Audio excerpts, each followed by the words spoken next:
कश्मीर के पहलगांव में जब पाकिस्तानी आतंकवादियों ने भारत के नागरिकों को उनका धर्म पूछ के चुन चुन के मारा था, तब भारत ने सोच लिया था कि कुछ बहुत बड़ा होगा। और वही हुआ।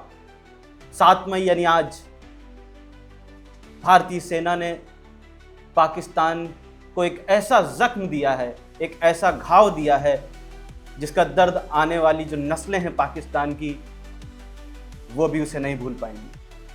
भारत ने ऑपरेशन सिंदूर के तहत पाकिस्तान में आग बरसाई है दोस्तों।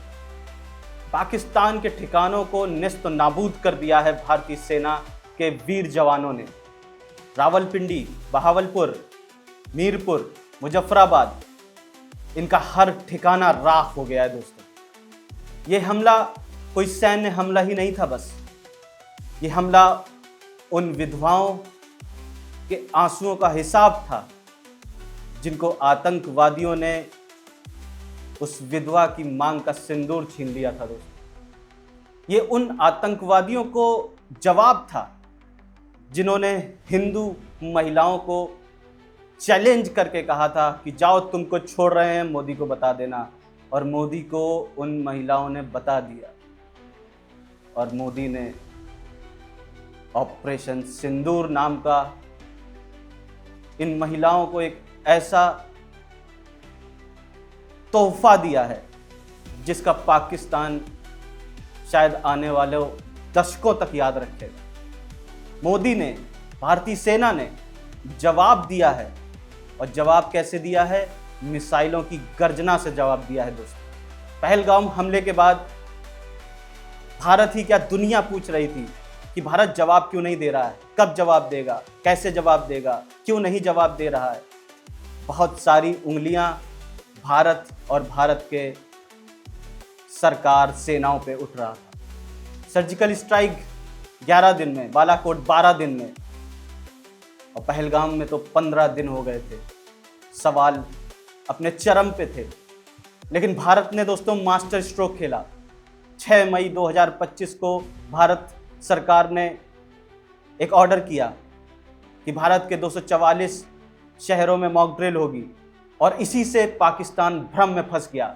अपनी सेनाओं को अलर्ट किया, और उसी रात 6 और 7 की रात को भारत ने पाकिस्तान के ठिकानों को निस्त नाबूद, बिल्कुल राख कर दिया दोस्तों। ये मॉक ड्रिल भारत का जाल था जिसमें पाकिस्तान फंस गया। मैं ये नहीं कहूँगा कि भारत ने पाकिस्तान को बेवकूफ़ बनाया, क्योंकि पाकिस्तान बेवकूफ़ नहीं बनाया जा सकता, क्योंकि जो जन्मजात बेवकूफ़ हो उसको कैसे बनाएंगे। हाँ, लेकिन जाल में ज़रूर फंसा दिया। और इसी जाल में फंसने के बाद ऑपरेशन सिंदूर में पाकिस्तान के 9 ठिकानों को मटिया मेट कर दिया दोस्तों।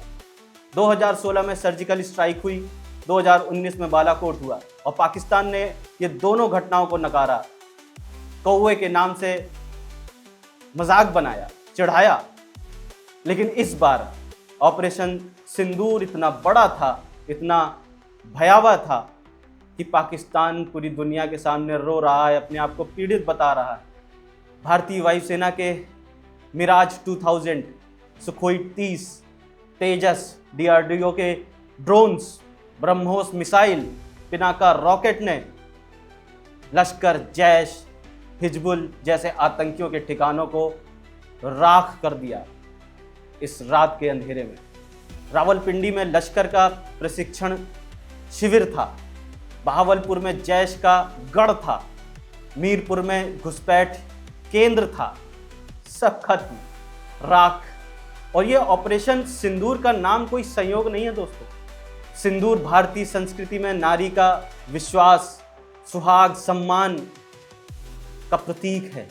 पहलगाम में आतंकियों ने महिलाओं का सिंदूर छीना, उन्हें अपमानित किया, और ये ऑपरेशन उनके आंसुओं का हिसाब, उनके सम्मान की रक्षा का था। ये हर उस महिला के लिए एक सम्मान है जिसने अपने पति को आतंकियों के हाथों खोया। और ये दुनिया को संदेश है दोस्तों कि भारत अपने नागरिकों की रक्षा के लिए किसी भी हद तक जा सकता है, और हमेशा की तरह पाकिस्तान दुनिया के सामने झूठ फैला रहा है। कह रहा है भारत ने बच्चों नागरिकों को निशाना बनाया, लेकिन दुनिया जानती है दोस्तों, हमारी संस्कृति रही है हम पहले वार नहीं करते हैं, और ना हम बच्चों पे, बूढ़ों पे, महिलाओं पे इस तरह का कोई भी घृणित काम नहीं करते। हम पाकिस्तान नहीं हैं। ये वही देश है जिसने अपने सैनिकों को लेने से, अपने देश में उनकी लाश को लेने से मना कर दिया था। दुनिया जानती है Pakistan Masood Azhar, Hafiz Saeed, Osama bin Laden को पालती है, पोषण देती है। और आज से नहीं, हमारे रक्षा मंत्रालय को बहुत पहले से पता है कि इनके कहां कहां ठिकाने हैं, और उन्हीं को चिन्हित करके एक एक करके ये हमला किया है हमारी वीर सेना ने। भारतीय सेना ने आतंकी जो ठिकाने थे उनको निशाना बनाया है, ना कि किसी नागरिक या बच्चे या किसी बूढ़े को या महिलाओं को। इसीलिए शायद अमेरिका, इजराइल, दुनिया के बड़े बड़े देश भारत के साथ हैं इस जो स्ट्राइक भारत ने करी है। और पाकिस्तान के पास अब केवल दो रास्ते हैं दोस्तों, या तो सुधर जाओ, आतंक छोड़ दो, या भारत के साथ युद्ध करके इतिहास के पन्नों में दर्ज हो जाओ। पहलगाम के बाद भारतीय सरकार और सेना से बहुत सवाल पूछे गए, आलोचना की, उंगली उठाई, लेकिन उन सारे सवालों का जवाब ऑपरेशन सिंदूर ने दे दिया दोस्तों। मैं कहना चाहूँगा, thank you Indian army, thank you Modi ji. Uri के बाद नवाज शरीफ, पुलवामा के बाद इमरान खान, और पहलगाम के बाद शहबाज शरीफ को उनकी औकात याद दिलाने के लिए thank you Indian army, Modi ji.